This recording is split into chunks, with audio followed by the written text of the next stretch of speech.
Picture this. A sea of 61,000 voices. Not just fans, disciples. All moving as one. All locked in. Pulsing like a single drum. The floor beneath them, shaking. Not from tectonic shifts. This isn't an earthquake. It's a spiritual one. Because at the center of that seismic force stands one man. Kendrick Lamar. Not just a rapper. Not just a performer. An architect of the modern myth. A poet with platinum lungs. A preacher with platinum plaques. On May 17th, 2025, at Seattle's Lumen Field, Kendrick didn't just headline a concert. He authored a new chapter in music history. He didn't break records. He obliterated the notion of what records even meant. Welcome to the Grand National Tour, where verses are weapons, vulnerability is armor, and the stage isn't just a stage, it's Kendrick's battlefield. A pulpit, a time machine, a cultural checkpoint. So if you're thinking of clicking off, don't. First, tap like, smash, subscribe. Tell the algorithm you want stories that don't just chase clout, they change the culture. Because this moment wasn't just hip-hop, it was a resurrection. Let's dive in. May 17, 2025. Lumen Field, Seattle, a city where it rains more days than it shines. But that night, everything glowed. Kendrick walked out in all black, hood up, head down, and the silence before that first verse dropped, you could feel it in your teeth. This wasn't just a rap concert. This was an exorcism of expectation. And by the end of the night, the box office revealed the true scale of the moment. 14.8 million in one night. That's not just historic for rap. It's historic for music, for live performance, for any artist, ever. No gimmicks, no Super Bowl collabs, just Kendrick, a mic, and a plan to shatter ceilings. That one performance made Kendrick the first rapper in history to clear 14M in a single show. The first solo black rap artist to outgross every pop, rock, and EDM tour in 2025 so far. And the fans? They didn't just show up, they sacrificed to be there. Some were in line before sunrise, clutching blankets and Kendrick vinyls like relics. Others flew in from Germany, Ghana, Japan, global pilgrims chasing a once-in-a-lifetime communion. This wasn't hype. It was holy. But you don't build a moment like Seattle overnight. Let's rewind. January 2025. Tour announcement. No billboards, no leaks. Just a single cryptic tweet, a location, a date, and two initials. K.L. And that was enough to trigger a digital stampede. Minneapolis? Sold out in 9 minutes. 47,000 fans, 9.1 million. A record-breaking warm-up. Dallas? Different beast. 55,000 people, 11.8 million. That made Kendrick the highest-grossing black solo rapper for a single night. Until Seattle said, bet. Each show wasn't just a tour stop, it was a cultural detonation. Kendrick's name didn't appear on marquees. It echoed through cities like a thunderclap.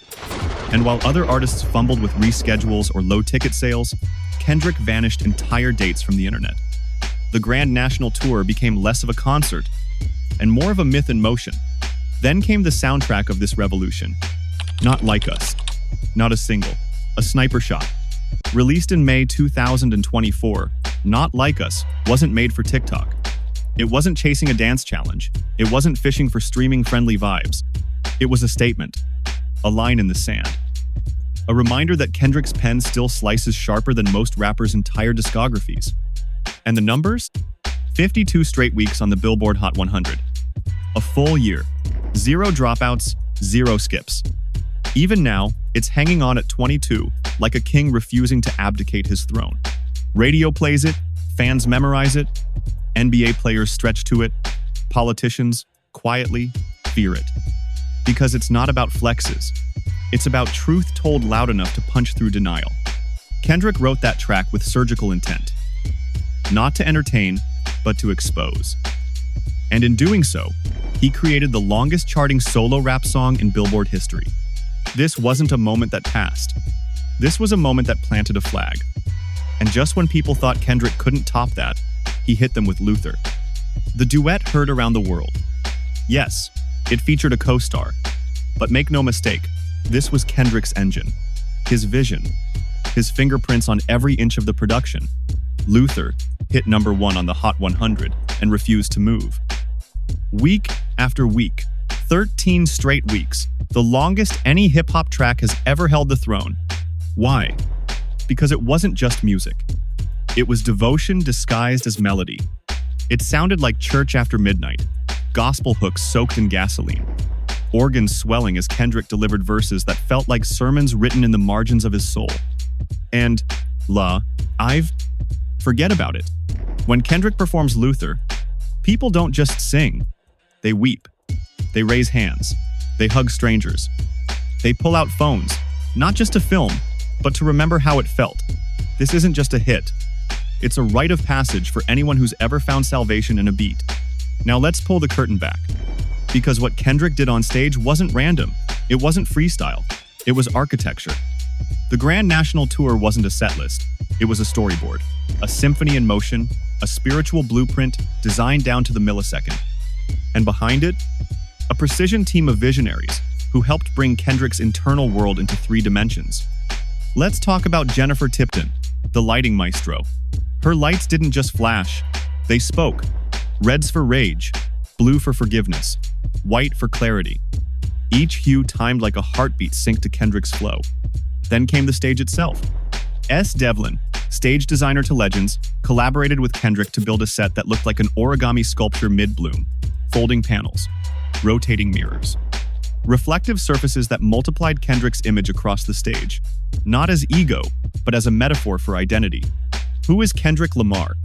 A rapper, a son, a father, a witness, a weapon, a mirror. Every set change on the tour peeled back another layer of that question. And then came the float. You know the one. That moment when Kendrick levitated, arms wide, robe trailing, 30 feet above 61,000 fans, like he was being carried by the culture itself. That wasn't ego. That was symbolism. A reminder that this music, this mission, it's bigger than the man. And the results? Undeniable. This tour didn't just rock stadiums. It revived economies. Each city he hit turned into a festival. Hotels booked out. Uber surges climbed like crypto in 2021. Bars launched themed nights. Fans lined up for merch drops like sneakers. By City 15, Kendrick had generated over $200 million in combined revenue. Tickets, flights, drinks, food, rides, hotels, hoodies. Even if you didn't go to the concert, you felt the aftershock. In cities like Miami and Oakland, small Black-owned businesses reported record-breaking weekends when Kendrick came through. Food trucks sold out, pop-up shops got cleaned out. Lyft drivers said it felt like New Year's Eve, but with better music. And get this, some people didn't even have tickets. They showed up outside the stadium just to hear it, just to say they were near it. That's not a concert. That's a cultural gravitational pull. But through all of it, Kendrick stayed Kendrick. Post-show interviews weren't about him. They were about the team, the crew, the community, the craft. He gave credit to everyone: producers, lighting techs, stylists, musicians.